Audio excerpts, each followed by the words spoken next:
ಎಲ್ರಿಗೂ ನಮಸ್ಕಾರ. ನಾನು ನಿಮ್ಮ ಸಿಂಧು ಗಿರೀಶ್. ಎಲ್ಲರೂ ಹೇಗಿದ್ದೀರಾ? ಚೆನ್ನಾಗಿದ್ದೀರಾ ಅಂತ ಅನ್ಕೊತೀನಿ. ಇವತ್ತಿನ ಕಾನ್ಸೆಪ್ಟ್ ಬಂದು ಮಾನಸಿಕ ಆರೋಗ್ಯ, ಅದ್ರ ಬಗ್ಗೆ ಮಾತಾಡೋಣ ಅಂತ ಹೇಳಿ. ಮೊದಲನೇ ಟಾಪಿಕ್ ನಾನು ತೊಗೊಂಡಿರೋದು ಮೊಬೈಲ್. ಎಲ್ಲ ಮಕ್ಕಳ ಕೈಯಲ್ಲೂ ಮೊಬೈಲ್ ಇರುತ್ತೆ. ಎಲ್ಲಾದರೂ ಹೋದರೆ ಮೊಬೈಲಲ್ಲಿ ಗೇಮ್ ಆಡ್ತಾ ಇರ್ತಾರೆ, ಮೊಬೈಲಲ್ಲಿ ವೀಡಿಯೋ ನೋಡ್ತಾ ಇರ್ತಾರೆ, ವೀಡಿಯೋ ಮಾಡ್ತಾ ಇರ್ತಾರೆ, ಫೋಟೋ ತೆಗಿತಾ ಇರ್ತಾರೆ. ಇದನ್ನೆಲ್ಲ ನೋಡಿ ನೀವು ನಿಮ್ಮ ಮಗುನ ಎಲ್ಲೋ ಕರ್ಕೊಂಡು ಹೋಗ್ತಾ ಇರ್ತೀರ. ಫಾರ್ ಎಕ್ಸಾಂಪಲ್ ಹೇಳ್ತಾ ಇದ್ದೀನಿ, ಮಗುನ ಎಲ್ಲೋ ಒಂದು ಕಡೆ ಕರ್ಕೊಂಡು ಹೋಗಿರ್ತೀರ. ನಿಮಗೆ ಸಿಕ್ಕಾಪಟ್ಟೆ ಸುಸ್ತಾಗ್ಬಿಟ್ಟಿರುತ್ತೆ. ಅಲ್ಲಿ ಆ ಕಡೆ ಹೋಗಿರುತ್ತೆ ಮಗು, ಈ ಕಡೆ ಹೋಗಿರುತ್ತೆ, ಎಲ್ಲ ಕಡೆ ಓಡಾಡ್ತಾ ಇರ್ತೀರ. ನೀವು ಒಬ್ಬರೇ ಮ್ಯಾನೇಜ್ ಮಾಡ್ತಾ ಇರ್ತೀರ ಮಗುನ, ಬೇರೆ ಯಾರೂ ಹೆಲ್ಪ್ ಮಾಡೋಕ್ಕಿರೋದಿಲ್ಲ. ನಿಮಗೊಂದು ಸೆಕೆಂಡಿಗೆ ಏನಿಸುತ್ತೆ, ಬೆಳಗ್ಗೆ ಮನೆ ಕೆಲಸ ಮುಗಿಸ್ಕೊಂಡು ಹೋಗಿರ್ತೀರ, ತಿಂಡಿ ತಿಂದಿರಲ್ಲ, ಏನೋ ಒಂದು ಆಗಿರುತ್ತೆ ಆಯಿತಾ. ಸುಸ್ತಾಗ್ಬಿಡುತ್ತೆ. ನಿಮಗೆ ಸುಸ್ತಾದಾಗ ಏನು ಮಾಡ್ತೀರಾ? ಕರ್ಕೊಬರ್ತೀರ ಮಗುನ. ಅಷ್ಟು ಜನದೆದ್ರಿಗೆ ಬೈಯೋಕ್ಕಾಗಲ್ಲ, ಹೊಡಿಯೋಕ್ಕಾಗಲ್ಲ, ಮಗುಗೆ ಏನು ಹೇಳೋಕ್ಕಾಗಲ್ಲ, ಅರ್ಥ ಮಾಡ್ಕೊಳ್ಳೋ ಏಜ್ ಅಲ್ಲ ಮಗುದು. ಕರ್ಕೊಬಂದ್ಬಿಟ್ಟು ಮೊಬೈಲ್ ಕೊಟ್ಬಿಟ್ಟು ಕೂತ್ಕೊತೀರಿ. ನೀವು ಕುತ್ಕೋತಿದ್ದಂಗೆ ಆ ಫಂಕ್ಷನ್ ಇದ್ದಂಥ ಎಲ್ಲರೂ ಮೊಬೈಲ್ ರೂಢಿ ಮಾಡಿಬಿಟ್ಟಿದ್ಯಾ ನಿಮ್ಮ ಮಗುಗೆ? ಮೊಬೈಲ್ ಕೊಟ್ಟು ನೀನು ಆರಾಮಾಗ್ಬಿಟ್ಟೆ ಬಿಡು. ಮೊಬೈಲ್ ಒಂದಿದ್ರೆ ಸಾಕಪ್ಪ ಈಗಿನ ಮಕ್ಕಳಿಗೆ. ಮೊಬೈಲ್ ಕೊಟ್ಟಿಯಾ? ಮೊಬೈಲ್ ಒಬ್ಬರು ಕೇಳಿದ್ರೇ ಇರಿಟೇಟ್ ಆಗ್ತಾ ಇರುತ್ತೆ ನಮಗೆ. ಇನ್ನು ಸುತ್ತಮುತ್ತ ಇರೋರೆಲ್ಲರೂ ಕೇಳ್ತಾರೆ, ಹೆಂಗೆ ನಿಭಾಯಿಸ್ತೀರಾ ನೀವು ಅದನ್ನ? ಏನು ಮಾಡಬೇಕು ಅಂತ ಅಂದ್ಕೊಂಡಿದ್ದೀರಾ? ನಿಮ್ಮ ಮೈಂಡ್ ವಾಯ್ಸ್ ಹೇಳ್ತಾ ಇರುತ್ತೆ, ನನ್ನ ಕಷ್ಟ ನನಗೆ ಗೊತ್ತು, ನೀವು ಒಂದ್ಸಲ ಇಟ್ಕೊಂಡು ನೋಡ್ರಿ ನಮ್ಮ ಮಗುನ ಗೊತ್ತಾಗುತ್ತೆ ಅಂತ ನಿಮ್ಮ ಮೈಂಡ್ ವಾಯ್ಸ್ ಬರ್ತಾ ಇರುತ್ತೆ. ಬಟ್ ಎದುರುಗಡೆ ಹೇಳೋಕ್ಕಾಗ್ತಾ ಇರೋದಿಲ್ಲ. ನಾನು ಒಂದೇ ಸಜೆಷನ್, ಸುತ್ತಮುತ್ತ ಏನು ನಾವು ನೋಡ್ತೀವಲ್ಲ ಅವರಿಗೆ ನಾವು ಹೋಗಿ ಏನೋ ಒಂದು ಟಾಂಗ್ ಕೊಡ್ತೀವಲ್ಲ, ನಿಮ್ಮ ಮಗು ಮೊಬೈಲ್ ರೂಢಿ ಮಾಡಿಬಿಟ್ಟಿದ್ದೀರಾ, ನಿಮಗೆ ಆರಾಮ್ ಬಿಡಿ, ನಿಮ್ಮ ಲೈಫ್ ಬಿಡ್ರಿ, ನಿಮ್ಮ ಮಗು ಹೆಂಗೋ ಮೊಬೈಲ್ ನೋಡುತ್ತೆ, ನನ್ನ ಮಗು ಅದನ್ನೂ ನೋಡಲ್ಲ, ಈ ಥರ ಅವ್ರಿಗೆ ಆ ವ್ಯಕ್ತಿಗೆ ಇರಿಟೇಟ್ ಮಾಡೋದಕ್ಕಿಂತ ಆ ಮೊಬೈಲ್ ಅಭ್ಯಾಸನ ಬಿಡಿಸೋದು ಹೇಗೆ ಅನ್ನೋದ್ರ ಕಡೆ ಸಜೆಷನ್ ಕೊಡ್ಬೋದು. ಮೊಬೈಲ್ ಬಿಡ್ಸೋಕ್ಕೆ ಆಗಲ್ಲ ಅನ್ನೋಂತಹ ಕೆಲಸ ಯಾವುದೂ ಇಲ್ಲ ಅಲ್ವಾ? ನಾವು ಚಂದ್ರನ್ನೇ ಮುಟ್ಟಿ ಬರ್ತಾ ಇರೋ ಕಾಲದಲ್ಲಿ ನೀವು ಮೊಬೈಲ್ ಬಿಡ್ಸೋಕ್ಕಾಗಲ್ಲ ಅಂತ ಒಂದು ತಾಯಿಗೆ ಹೇಳಿದ್ರೆ ಅದೆಲ್ಲ ಆಗೋ ಕೆಲಸನ? ಅಟ್ಲೀಸ್ಟ್ ಅದ್ರ ಬಗ್ಗೆ ಹೇಳಿ. ಮೊಬೈಲ್ ರೂಢಿಯಾಗಿದೆಯಾ, ಇರಲಿ ಬಿಡೋ, ತೊಂದರೆ ಇಲ್ಲ, ಮುಂದೊಂದು ದಿನ ಬಿಡ್ತಾನೆ, ಸ್ಕೂಲಿಗೆ ಹೋಗೋಂಗಾದಾಗ ಸರಿ ಹೋಗ್ತಾನೆ, ಆ ಥರ ಸಮಾಧಾನದ ಮಾತು ಹೇಳಬೇಕೆ ಹೊರತು. ಯಾಕಂದರೆ ತಾಯಿಗೆ ಮೊದಲೇ ಮೆಂಟಲಿ ಪ್ರೆಷರ್ ಇರುತ್ತೆ, ನನ್ನ ಮಗು ಮೊಬೈಲ್ ನೋಡ್ತಿದೆ, ಅದರಿಂದ ಹೇಗೆ ಹೊರಗಡೆ ಕರ್ಕೊಂಬರಲಿ, ನಾನು ಇದನ್ನೆಲ್ಲ ಹೇಗೆ ನಿಭಾಯಿಸ್ತೀನಿ ಈ ತಾಯ್ತನನ, ಅದೆಲ್ಲ ಕ್ವಶನ್ ಆ ಹೆಣ್ಣಾದವಳಿಗೆ ಇರುತ್ತೆ. ಯಾಕಂದರೆ ಒಂದು ಹುಡುಗಿ ಆದವಳು ಒಂದು ಮಗುನ ಹೆಂಗಸಾಗಿ ಮಗುನ ಎತ್ತು ಆ ಜವಾಬ್ದಾರಿಗಳನ್ನೆಲ್ಲ ನಿಭಾಯಿಸ್ತಿದ್ದಾಳೆ ಅಂದರೆ ಅವಳಿಗೆ ಅವಳದೇ ಆದಂತಹ ಟೈಮ್ ಬೇಕಿರುತ್ತೆ. ಆ ಟೈಮ್ನ ಕೊಡಿ. ಆ ಟೈಮ್ನ ಕೊಡೋದು ಬಿಟ್ಬಿಟ್ಟು ನೀವು ಹೋಗಿ ಇರಿಟೇಷನ್ ಮಾಡೋದನ್ನು ಮಾಡಿಬಿಡಿ. ಅವಳ ಕಷ್ಟ ಏನಿರುತ್ತೆ, ನೋವೇನಿರುತ್ತೆ, ಇವತ್ತು ಬೆಳಿಗ್ಗೆ ತಿಂದ್ಯಾ ನೀನು, ಸ್ನಾನ ಮಾಡ್ದ ನೀನು, ಅಥವಾ ನೀನು ಆರಾಮಾಗಿ ನಿನ್ನ ಪರ್ಸ್ನಲ್ ಕೆಲಸ ಮಾಡ್ಕೊಳ್ಳೋದಕ್ಕೆ ವಾಶ್ರೂಮ್ಗೆ ಹೋಗಿ ಬಿಡ್ತಾ ಮಗು, ಇದ್ಯಾವುದನ್ನು ಯಾರು ಕೇಳೋದಿಲ್ಲ. ಓದಲ್ಲ ಯಾರ ಕೇಳ್ತಾರ? ನಿನ್ಗಿವತ್ತು ನಾನು ಎದ್ದಾಗಲೇ ಎದ್ದಾಳ್ತಪ್ಪ ಮಗು ಅಂತ ನೀವು ಹೇಳ್ತೀರಾ. ಹೇಳ್ದಾಗ ನಿನ್ಗೆ ವಾಶ್ರೂಮ್ಗೆ ಹೋಗಕ್ಕೆ ಬಿಡ್ತಾ ಮಗು, ನಾನು ಇಟ್ಕೋತೀನಿ, ನೀನು ಹೋಗಿ ನಿನ್ನ ಕೆಲಸ ಮುಗಿಸ್ಕೊ. ಪರ್ಸ್ನಲ್ ಕೇರಿಗೂ ಕೂಡ ತಾಯಿ ಕಾಂಪ್ರಮೈಸ್ ಆಗ್ತಾಳೆ. ಅಂಥದ್ರಲ್ಲಿ ಅದೇ ತಾಯಿ ಒಂದು ಮಗು ಕೈಯಲ್ಲಿ ಏನೋ ಮೊಬೈಲ್ ಕೊಟ್ಟು ಕೂತಿದ್ದಾಳೆ ಅಂದರೆ ಅವಳ ಸಂಕಟಗಳು ಸಾವಿರಾರು ಇರುತ್ತೆ. ಅದ್ರ ಬಗ್ಗೆ ನೀವು ಆ ತಾಯಿನ ಮಾತಾಡ್ಸೋಕ್ಕೆ ಹೋಗ್ಬೇಡಿ, ನಿಮ್ಗೆ ಇಷ್ಟ ಇಲ್ಲ ಅಂದರೆ. ಈ ಥರ ಟಾಂಗ್ ಕೊಟ್ಟು ಅವಳನ್ನ ಮಾತಾಡ್ಸೋದಕ್ಕಿಂತ ನೀವು ಮಾತಾಡಿಸ್ತಾ ಇರೋದೇ ಬೆಟರ್. ಇನ್ನು ತಾಯಿ ಆದವಳಿಗೆ ನಾನೇನು ಹೇಳ್ತೀನಿ ಅಂದರೆ, ನಂದು ಟೈಮ್ ಬರುತ್ತೆ, ಇವತ್ತು ನಂದಲ್ಲ ಟೈಮು, ಎಲ್ಲ ಮಾತಾಡ್ತಾರೆ, ನಾನು ಇವತ್ತು ಸಮಾಧಾನ ಮಾಡ್ಕೊಳ್ಳೋಣ. ನನ್ನ ಮಕ್ಕಳು ಕೂಡ ಮುಂದೆ ದೊಡ್ಡವರಾಗ್ತಾರೆ.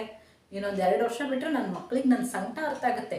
ಅದೇ ಮಗುಗೆ ಬೇಡ ಪಾಪು, ಎಲ್ಲರೂ ಆಡ್ಕೊತಾರೆ ಮಗ, ನೋಡಬೇಡ ಮಗ ಅಂದರೆ ಇಡೀ ಸಮಾಜ ಕೇಳುತ್ತೋ ಇಲ್ಲೋ ನಿಮ್ಮ ಮಾತನ್ನ. ನಿಮ್ಮ ಮಗು ಅಂತೂ ಕೇಳಿಸ್ಕೊಳತ್ತೆ, ನಮ್ಮಮ್ಮ ಯಾಕೋ ಸಂಕಟ ಪಡ್ತಿದ್ದಾರಪ್ಪ, ನಾನು ನೋಡೋದ್ರೆ ತಪ್ಪಾಗುತ್ತೆ ಅನಿಸುತ್ತೆ. ಆ ಮಗು ನೆಕ್ಸ್ಟ್ ಏನಾಗುತ್ತೆ ಅಂದರೆ ರಿಕ್ವೆಸ್ಟ್ ಮಾಡುತ್ತೆ, ಅಮ್ಮ ಪ್ಲೀಸ್ ಅಮ್ಮ ಒಂಚೂರು ನೋಡ್ಲಾ ಫೋನು, ಒಂದೇ ಒಂದು ನಿಮಿಷ ನೋಡ್ಲಾ ಫೋನು ಅಂತ ಕೇಳುತ್ತೆ. ಅಷ್ಟರ ಮಟ್ಟಿಗೆ ನಿಮ್ಮನ್ನು ಹಚ್ಕೊಂಡಿರುತ್ತೆ ಆ ಮಗು. ನಿಮಗೆ ಮುಂದೊಂದು ದಿನ ನೀವು ಹೇಳಿದ್ದನ್ನೆಲ್ಲ ಕೇಳೋ ಥರ ಆಗುತ್ತೆ. ಹಂಗಂತ ನಾನು ನಿಮ್ಮ ಮಕ್ಕಳಿಗೆಲ್ಲ ಮೊಬೈಲ್ ಕೊಟ್ಟು ಕೂರಿಸಿ ಮೊಬೈಲ್ ನೋಡೋದು ತುಂಬ ಒಳ್ಳೆಯದು ಅಂತ ಅಲ್ಲ.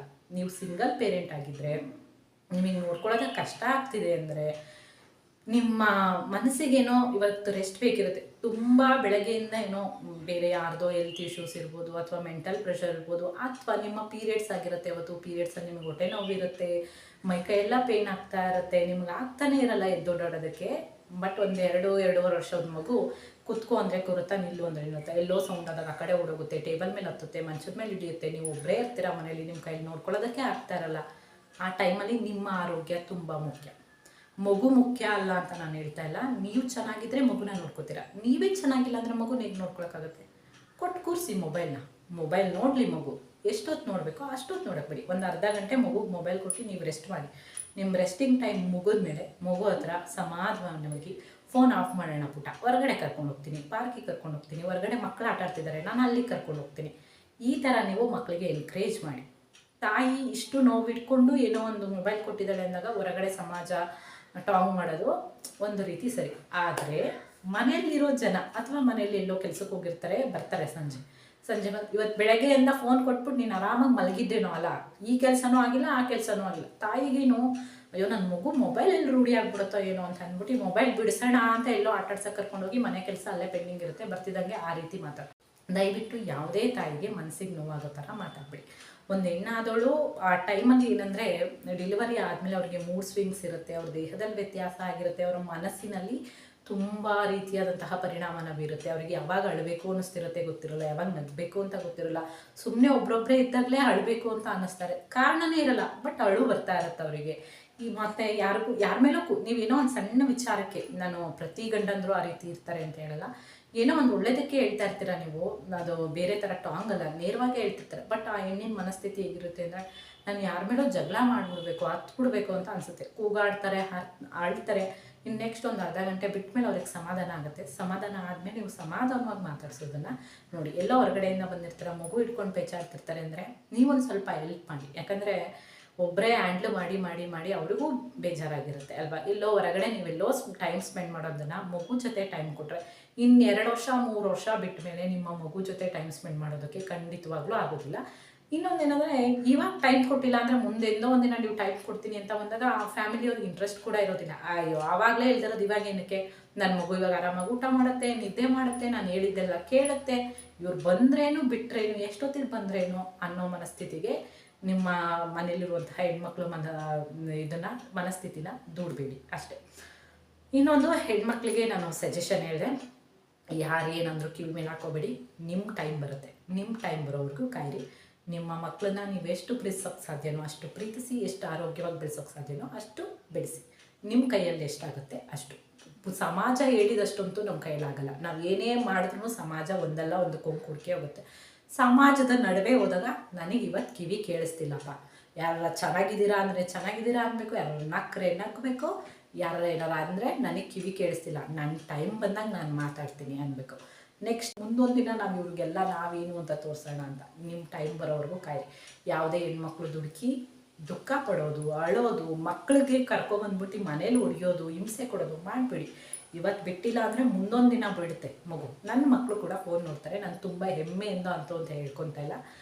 ಬಟ್ ನಿಭಾಯಿಸೋದಕ್ಕೆ ಕಷ್ಟ ಆದಾಗ, ಹೆಣ್ಮಕ್ಳ ಆರೋಗ್ಯ ಸರಿ ಇಲ್ಲದೆ ಇದ್ದಾಗ, ಇವಾಗ ಮೊದಲನೇ ಮಗು 2ನೇ ಮಗು ಪ್ರೆಗ್ನೆಂಟ್ ಆಗಿರ್ತೀವಿ ನಾವು, ನಮ್ಮದೇನೋ ಕ್ರಿಟಿಕಲ್ ಇರುತ್ತೆ ಪರಿಸ್ಥಿತಿ.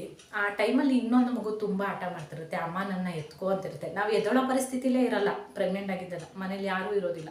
ಆ ಟೈಮಲ್ಲಿ ಏನು ಮಾಡೋಕ್ಕೆ ಸಾಧ್ಯ? ಮಗು ಹೊಡೆಯೋಕ್ಕಂತೂ ಆಗಲ್ಲ, ಯಾಕಂದರೆ ತುಂಬ ಪ್ರೀತಿಯಿಂದ ಬೆಳೆಸಿರ್ತೀವಿ. ಇನ್ನೊಂದು ಮಗು ಹೊಟ್ಟೆಲಿದೆ ಅಂದರೆ ಈ ಮಗು ಮೇಲೆ ನಾವು ದಬ್ಬಾಳಿಕೆ ಮಾಡೋದು ತಪ್ಪಲ್ವಾ? ಆ ಟೈಮಲ್ಲಿ ಮೊಬೈಲ್ ಕೊಡಲೇಬೇಕಾಗತ್ತೆ, ಬೇರೆ ಆಪ್ಷನ್ ಇರೋದಿಲ್ಲ.